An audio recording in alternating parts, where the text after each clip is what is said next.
It's car con carne. Let's eat in the car. It's car con carne. And now here's the star of our show, James Van Alstyne.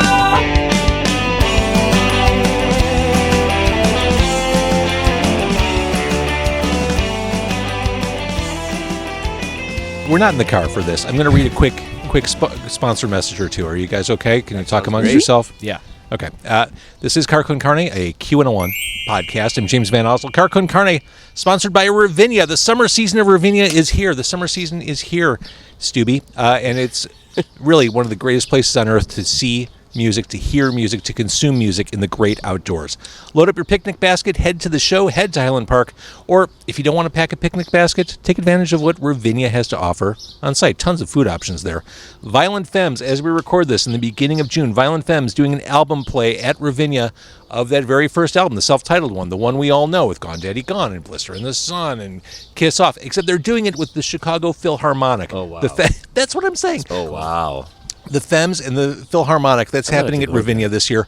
Also, so many good things coming up. Roger Daltrey, they have legitimate rock gods coming. Daltrey, Robert Plant and Alison Krauss are coming up. Los Lobos, with J.D. McPherson is coming. Really? ZZ Top is coming to Ravinia. So much good stuff. Go to ravinia.org to find out more and to get tickets. Also, a smart home, this is unrelated to Ravinia, a smart home connects virtually all the technology in your home. With an easy automation installed smart home system, you and your family can control nearly every device and system in the house in ways that are easy and fun to use. Fun to use, Stubby. Transform your living space with cutting-edge home automation. Experience seamless control over audio, video, lighting, climate, security, and more. Embrace the future of smart living. Your home, your rules, motherfucker. Get a quote by visiting easy-automation.net, easy-automation.net, or call Dan, my guy Dan, at 630-730-3728. I'm in my backyard. It just seemed easier. I live very close to one of my guests today, a returning guest, a returning favorite, a longtime friend and favorite, Stubhy Pandav of Lucky Boys Confusion, of Super Happy Fun Club. I could just go right down the LinkedIn profile. As it pertains to this recording, MS Sucks. MS Sucks, the third event, MS Sucks, happening at Bottom Lounge on June 29th. Joining us for this conversation, not band members, MS Sucks teammates. We have Dan Volz, the raffle coordinator for this year's MS Sucks event. Hello. And Lizz Lamphere? Mm-hmm. Oh, no, that's my maiden name. You're taking it back, because Stube, I've been married for almost 20 years at this point. You're always going to be Lizz Lamphere to me. I can't change that. No, how dare you call her by her government name? Seriously. I don't know. No, but hold on.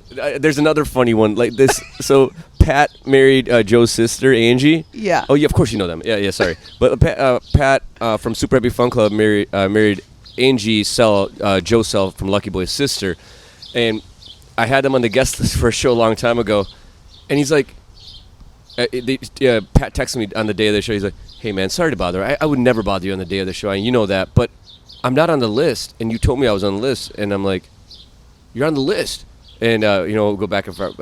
So I reach out to to Jason who turned in the list. He's like, "Yeah, dude, Angie Sell's on the list." I'm like, "Oh." I don't know. I just can't change it, man. So what is your last name? My last name is Lukes. Lukes. Yes, Liz Lukes is here, of course. By the way, as you talk about guest lists, this is such a 1%er problem that doesn't apply to many people. I've been on guest lists before. I stress out whenever I'm put on a guest list because 9 times out of 10, you're not on it. Yeah. And it's the most anxiety-inducing thing. I was on the guest list for The Hives, which was a fantastic show at Bottom Lounge. By the way, Bottom Lounge, the place where you can go see MS Sucks on June 29th. I was on the guest list, and I went with my friend who owns a music venue. And I said, I'm on the list. I want you to know as a venue owner how stressful this is for me. I'm anxious going to the front of the line. Sure enough, got to the front of the line. My +1 had vanished. So he was my +1. So that resulted in 30 minutes of phone calls and scrambling. No, seriously, help me out. Bro, you need to get to the line, man. Yeah. That's it. So I stress out whenever I'm on a guest list. And the moral of the story, just buy a goddamn ticket. I was going to say that, or you should have just texted Kevin. That's what I did. That's And he problem solved. Yeah. But like, luckily, like you were saying, like it's a 1%er problem, and oh no, poor us. But like, luckily, we usually know somebody at the venue. You know, like between you and me, like usually know somebody after 25 years of doing this. You longer, but like you just kind of because I'm older. He is older. Well, I mean, but I'm sorry, but I'm just thinking about something. I had a conversation this weekend after the whole a couple practices and some other music stuff that we were doing, and they're like, "Oh, you've had an interesting career or whatever."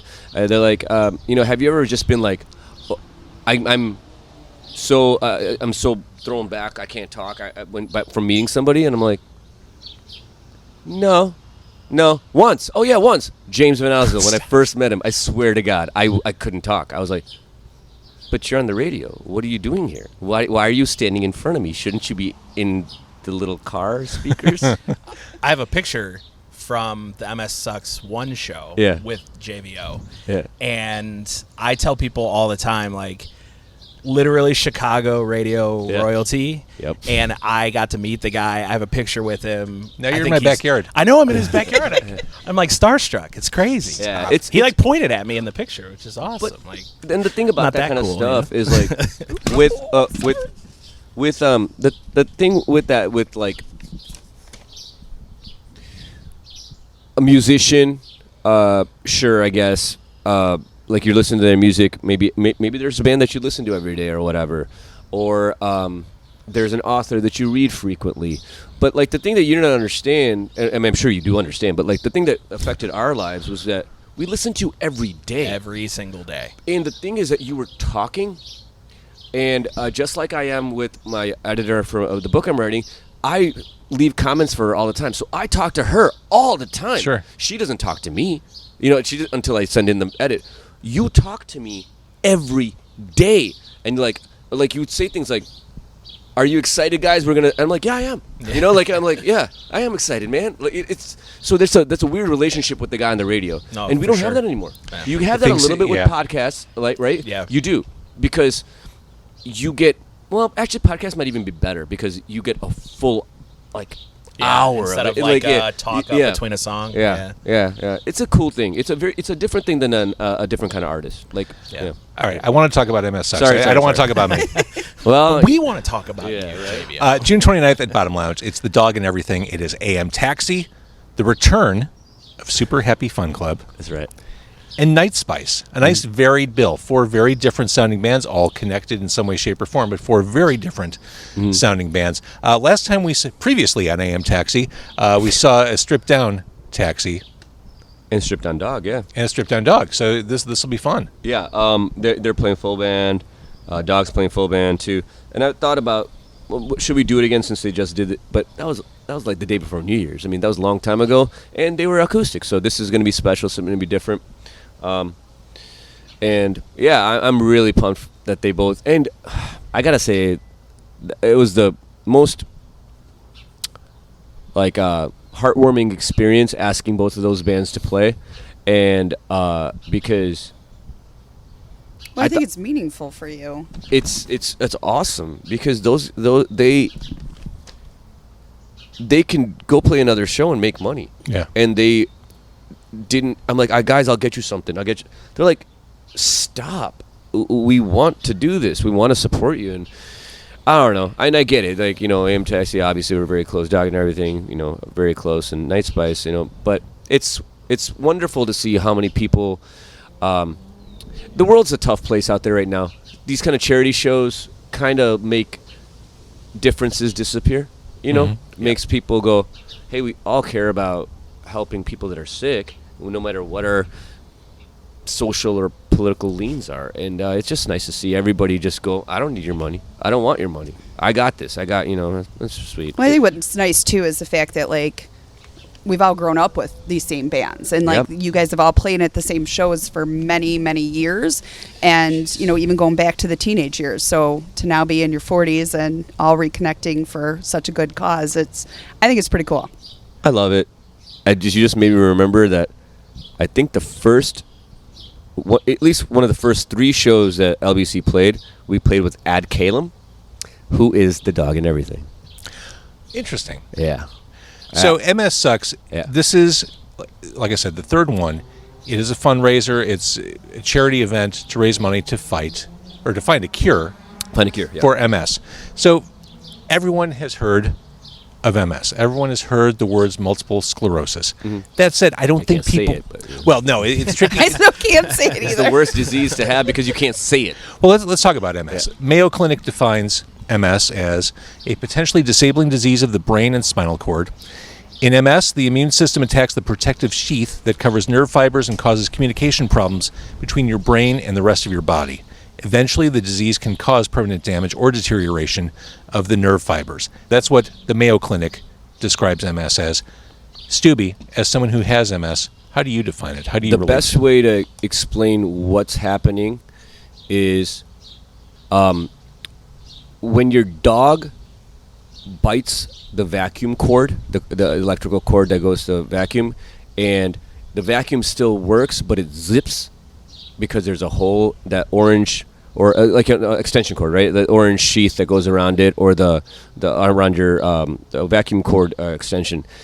It'll still work, but it'll hitch and zip, and that our myelin sheath around our nerves is that rubber protection around the cord that carries electricity. It's literally doing the same thing. It's containing the electrical impulses that your brain is sending down to whatever part of your brain body to actually have it do something. These are very, very, very, very small scars on the myelin sheath, and what they do is it throws a hitch in, and if the sheath is the tear or the scar is big enough, your brain starts getting messages and thinking that whatever part of your body that's affected doesn't work anymore, and it sends it into a, what do you call it, a dead zone. So it doesn't work anymore, and you have to remind it that it works again. So everybody, and the one thing that's really important, and I shot a video the other day, and to talk about this, is everyone's MS is different, far wider than cancer. And the reason I say that is because if you have a lesion, the microscope is smaller than half your thumbnail, is on the front of your brain. Your MS is going to be completely different than mine that's on the back of my head. So, like, a lot of times I'll say, yeah, I got MS. Oh, yeah, my aunt's got it too. I get it. No, you don't. You don't. There's not. It's not that. It's you can't. I don't remember if it was you or somebody else that explained it to me, but when I first got diagnosed, somebody told me it was like the snowflake disease, where everybody's so different. Yep. I mean, even when I first called Kastub to say, hey, like, I just got diagnosed, the first thing he asked me was, what's your symptoms? Yeah. You know, because... So when was this? When you got So I was diagnosed at the height of COVID, so 2020. I was actually at the first show as a supporter because we've been friends for a long time, and I had some symptoms, but I didn't know exactly what was going on, and I didn't realize I was kind of a ticking time bomb to figuring out that I also had it. So... but yeah, no, somebody explained it to me as a snowflake. And I just honestly, like, I resonated with that because once we first started talking, he was like, all right, well, what are your symptoms? I'm like, well, what are your symptoms? And then it was like, okay, well, what meds are you on? Well, what meds are you on? And it's interesting because there's such a variety of medications that you can take for different things. And what works for him isn't going to work for me, and what works for me isn't going to work for the next guy. So it's very, very hard, to pinpoint exactly what you need and what type of therapies, what type of drugs, what type of just support you're going to need, because it's all so unbelievably different. So, well, I think it's also the silent disease because, I think people think of people who have MS and like famous people, celebrities that come to mind, Richard Pryor, they see that the wheelchair, right? And that's kind of what they think of, when in reality most people that have MS look like us. And they don't, we can walk down the Dan, street. do you have MS too? I do. Yeah, we all three of us. Yeah, that's kind of the common theme. Well, we do have people on our team that don't have MS. Yeah, but not that's many. like most of us do. Yeah, most of us do.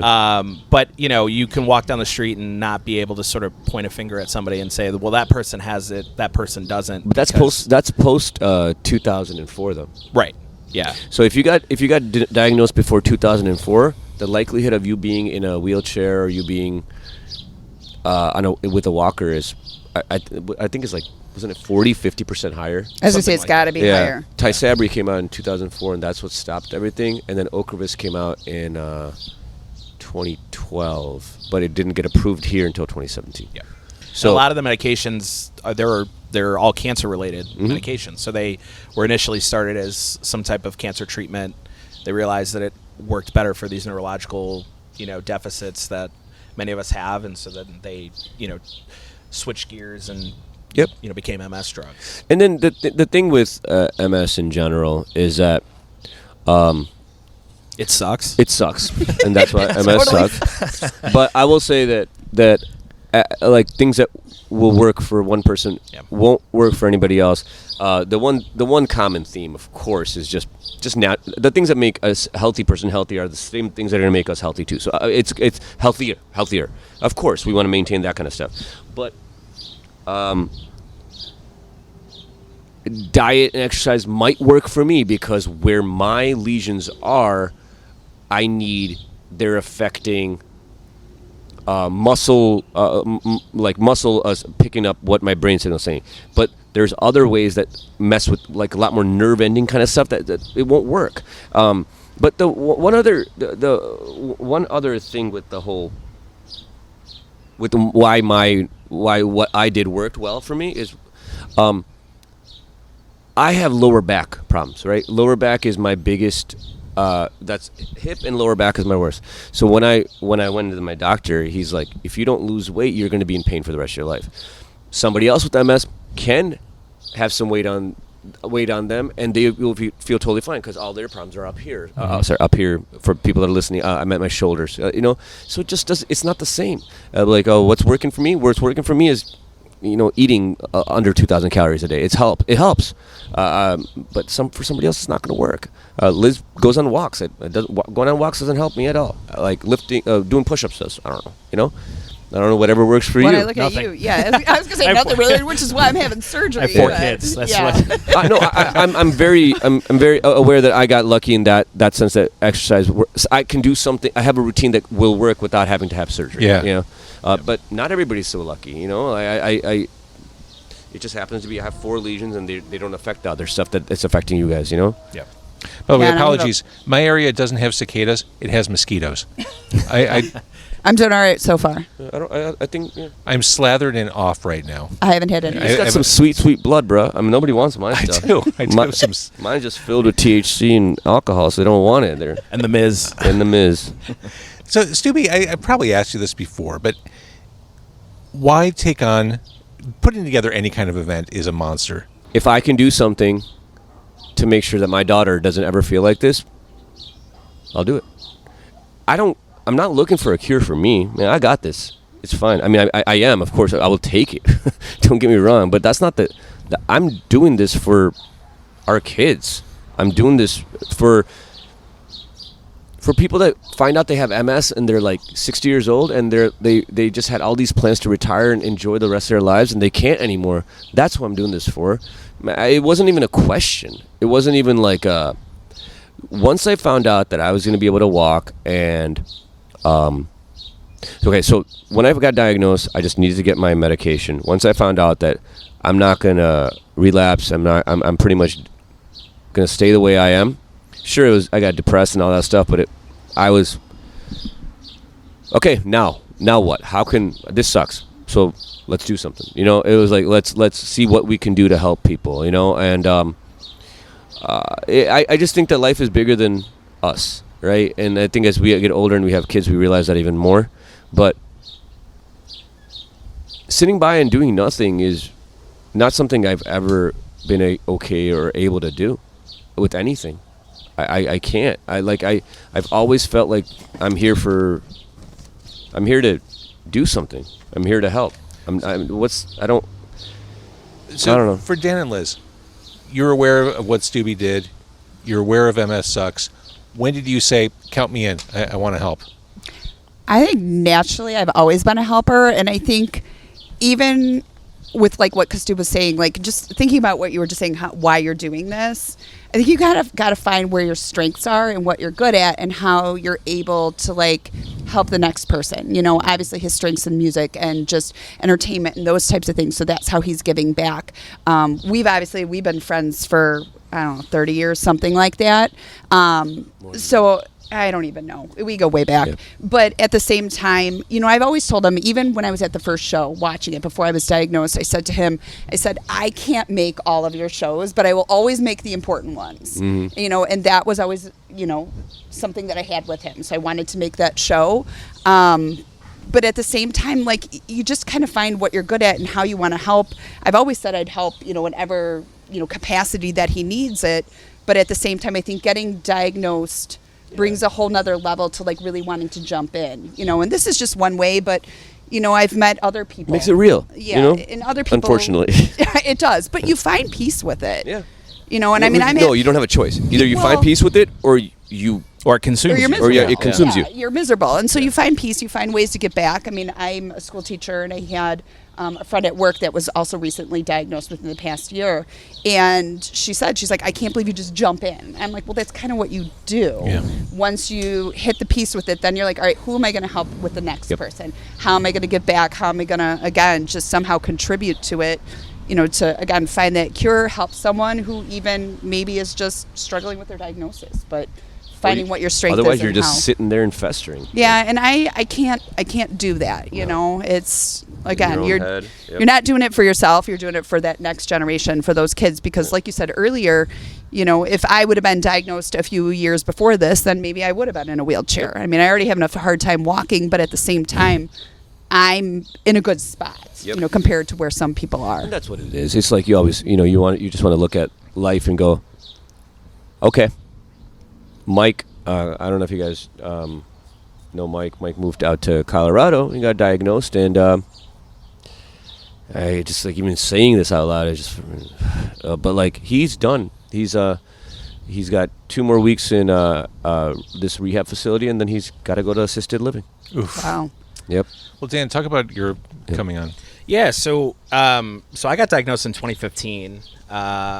Like my oldest son was 5 months at the time when I got diagnosed, and you know, after that, it was hard because I didn't know anybody who had it. You know, I was kind of dealing with it in a way that I was internalizing it. I was kind of just holding it all in because I didn't have anybody that had it, or even anybody that really knew someone, and so it was hard to kind of lean into other people and explain to them, like, you know, the neuropathy I think was probably like the worst part. You know, it's like you're walking on coals all the time and having to explain that, or you know, getting these random spasms. And people try to understand, but they try. They can't. But so I think my brother who knows Stubby, and he had mentioned, you know, hey, Stubby's looking to do this concert. It was the first MS Suck show, and I got tickets. I went to the matinee show. Kids had to find a babysitter, but went to the matinee show, and we met. And after the show, and we just sort of had this moment where it was just like a connection, because, you know, I was able to sort of, you know, I literally was up front the whole show, and I was just sort of watching just his performance, and I was just like, man, this guy has the same thing I do, and he's up here rocking, and just, you know, it was just an amazing show, and I was like, I want to be a part of this, you know.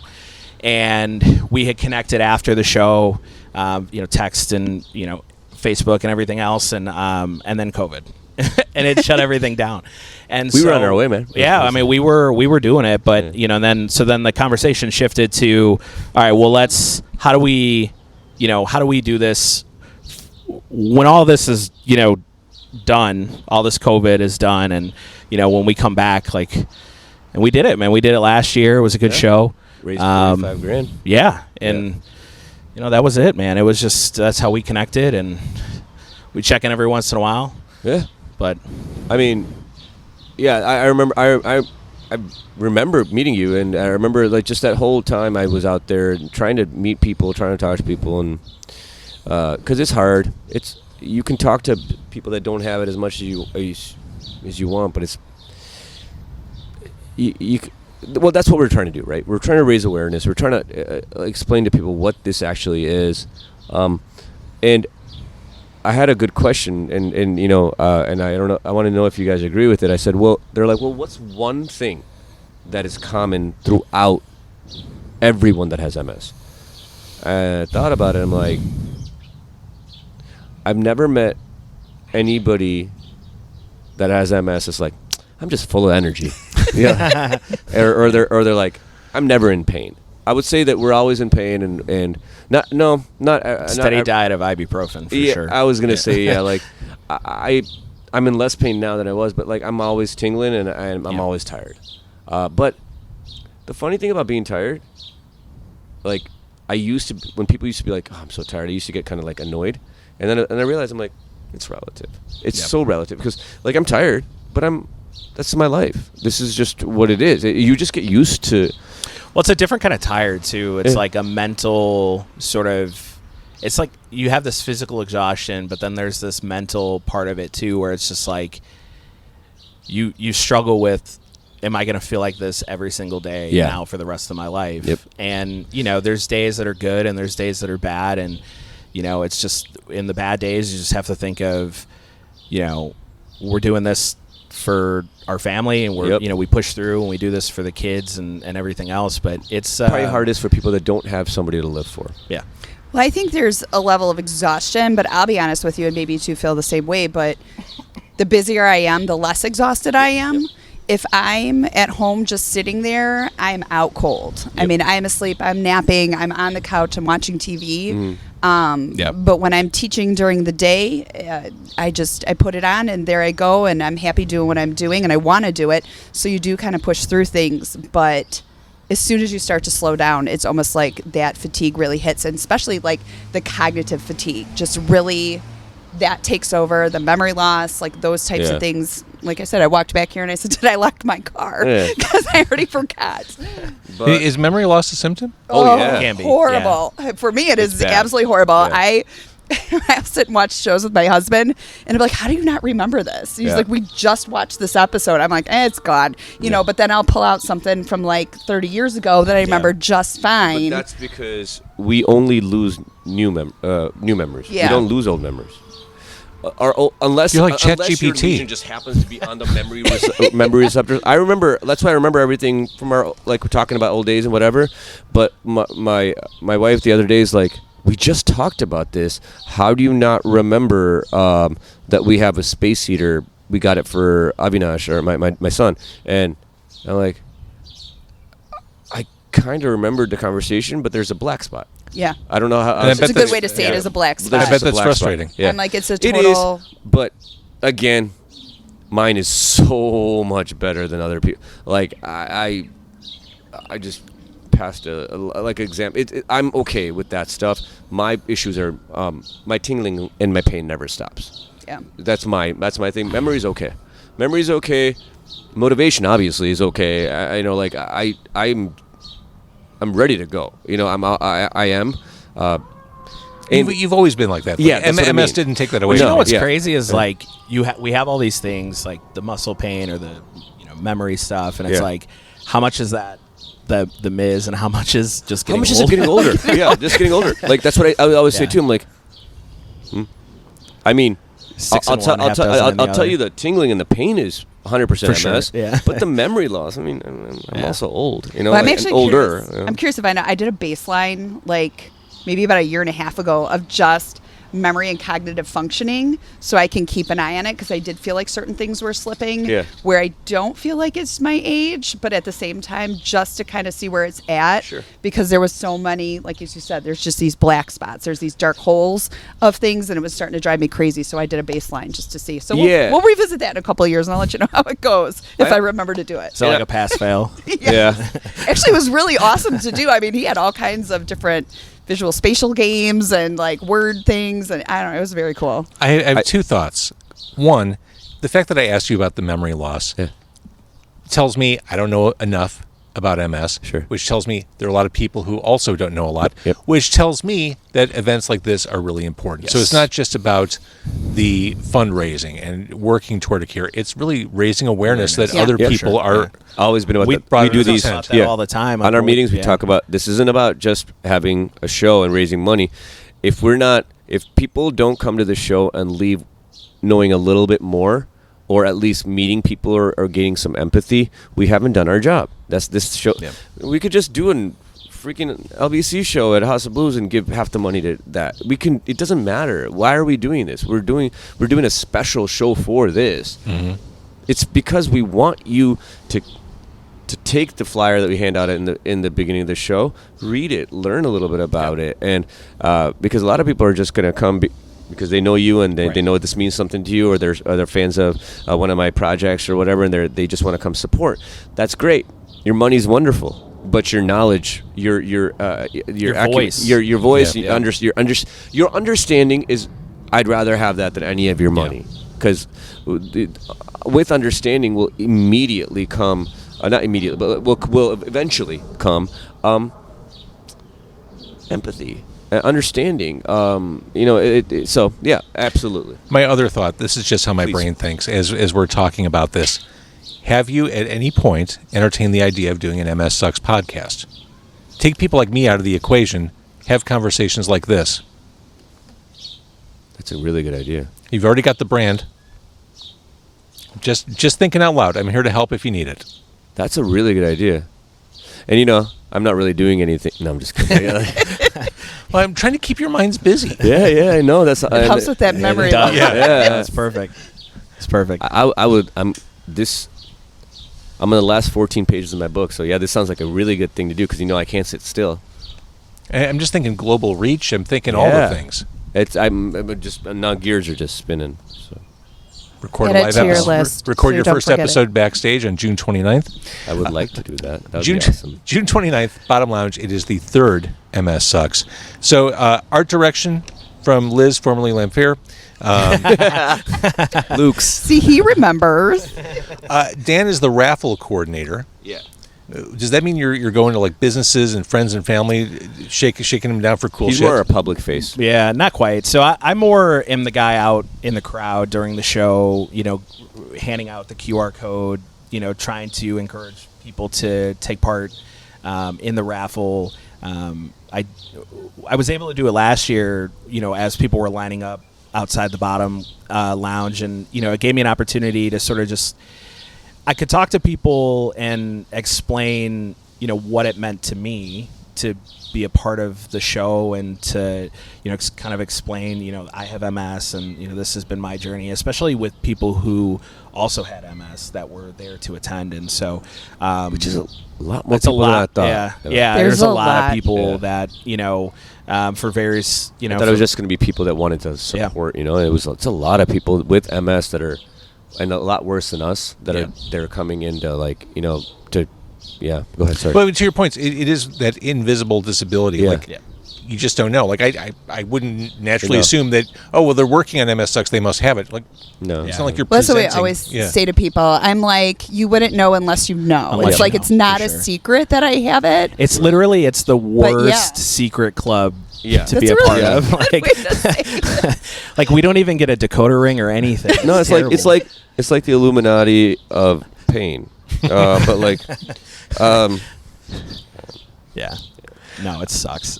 so it really does. It I mean, sucks. when I came up with the name, oh god, it's such a but when I it is a catchy name. But hold on, that's thank you. But like what I had a whole list of things that I wanted to call it, and I just kept on going back. I'm like, is No, it sucks. this cheesy? Yeah. And I'm like, no, this really is the truth. It's perfect because MS, it does suck. And the show is June 29th at Bottom Lounge. It's a Saturday. Mm-hmm. In the summertime, it's the Dog and Everything, who are back. It is AM Taxi, who are back. The Super Happy Fun Club. What put them back on the game board? Well, I was, when we were planning the show, I was like, and there's always, the guys in the band, it's like the Chicago little super group kind of thing. But the guys, we always stay in touch and whatnot. And every once in a while, somebody will be like, reunion, and this has been going on for like the last 5 years of the 10 that we haven't played together. And finally, I just said, guys, I'm not asking LBC to play this year. I'm just going to give LBC a break from it. Next year we'll do something, or a year after, whatever. And I'm like, any interest in Super Happy Fun Club? I did not think. Not. Phil's like, I'll fly him. Chris is like, I'll fly him. So two of the guys are like, live in Tennessee and Texas, and they flew in Saturday to practice. And I just blew my mind, and we sounded great, and oh man, it's gonna be such a good time. Did they say yeah when They you did. asked them? They did, and I didn't have to do it this time because they all did it. Uh-huh. If you haven't seen Super Happy Fun Club, you should come check it out. It's fun, good stuff. It's fun by definition. And then Yes. Night Spice on the bill. Yep. I was looking. Kevin of Night Spice he wrote up a list of his influences for Night Spice. He posted it on Instagram stories, and Hans Zimmer was like number 10 on the list. I'm like, that's fucking badass. Yeah. Like that's a good influence. That Man of Steel soundtrack, I swear. Yeah, that's cool. Kevin's a fun, interesting guy, and he has a. He's got Hans Zimmer on his list. Yeah, and he's this is his storytelling, so not for me to talk about, but he has a connection to MS too, so like we always try to have him on the show. And Kevin also books Bottom Lounge, and I just want to give a lot of love there. They give 100% of all money that comes in for the tickets to charity. That's awesome. Yeah, it's. I mean, I think a lot of venues would do something for us, but 100% of the door, that's just awesome. Luckily, people that like stuff I do drink a lot, so at least they're making money at the bar. So. All right. Yeah. MS sucks. I think it's wonderful stuff that you're doing, and I think it's cool that you're all like taking this situation life handed to you and finding a way to make it better for subsequent generations. I think that's a really noble thing you're doing. So keep doing what you do. Yeah. Well, I think we should shout out everybody else. Yes. Too. I know we have the common thread of this shit. Yep. Disease, but I mean, there's so many people behind the scenes with us every week or every other week. Yeah. Almost every week. That are, sort of like in charge of something. Yep. And, I'll go with the list. There's Jenna Michaels and Eli that are also part of the raffle part of this. Jenna does a lot of the picking up of the products, organizing it, and when you go to pick up your raffle prizes, she's the face of that part. So she works with Dan on that stuff. We got Alex Zarek, who does all of our video media and works with Lizz on the art. We got Sam McHale and Katie. Is it Lusso? I don't know what her new last name is. See, stop changing your names, man. There's that black hole again. Yeah. So for our merch, we got Katie and Sam that are helping out a lot. Anisha Gawurliak does a lot of organization with getting sponsors. Of course, we have Lindsay Santiago, who's with the Accelerated Cure Project, and that's the charity that we work with. It's Accelerated Cure Project for Accelerated Cure Project for MS. So I specifically found a charity that's cure based. Who am I forgetting? Am I forgetting anyone? I'm trying Rebecca. to go through my Zoom.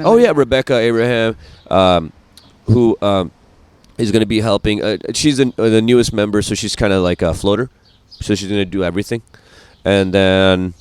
didn't we hang out with her at the street festival? Yeah, we did. She's a huge fan of you. Of course. She really is. She was freaking out, and I'm like, I know him. It's like, can you introduce me? I'm like, yeah, I can do that. I can do that. And then a few more behind the scenes. Amr Mansuria always provides us food. Oh, Steve Buddha. Buddha. Yeah, that's I knew at first.